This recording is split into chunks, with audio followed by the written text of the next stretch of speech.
jual ya. Gimana kalau kita beli 100 kelapa, 1000 kelapa ya, akhirnya jadi kebun kelapa ya.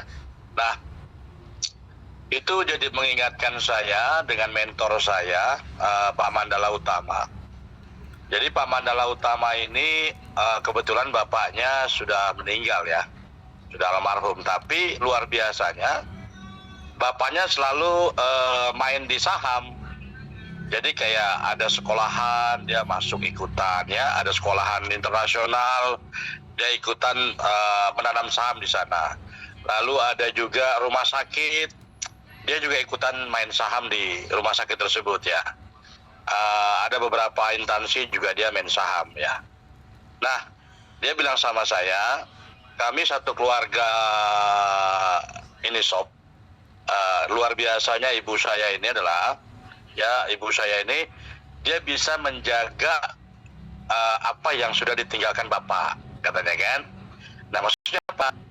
Setiap tahun mereka keluarga besar itu selalu keluar negeri ya, dan biayanya nggak kecil ya. Kemarin terakhir saya pernah tahu dia ke Kutub Utara ya, ke Norwegia. Nah, ke Norwegia itu satu orang, satu kepala, itu biayanya kurang lebih 100 juta. Nah, kebetulan ada kurang lebih 10 orang yang berangkat. Berarti sama cucu-cucunya diajak juga.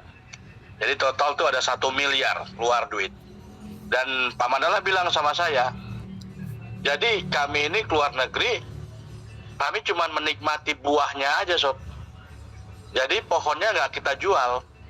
Jadi yang kita petik itu selalu buahnya, dan buah ini yang bisa membawa kita keliling dunia, gitu. Nah, jadi sebenarnya hampir sama dengan Yuan Coin ya.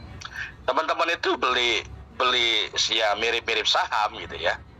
Cuman bedanya saham itu bisa dicetak tambah, sedangkan Yuan Coin tidak bisa dicetak tambah, gitu ya.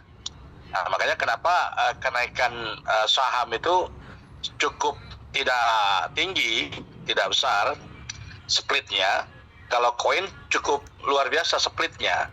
Kenapa? Karena memang dia tidak bisa dicetak tambah lagi seumur hidup ya.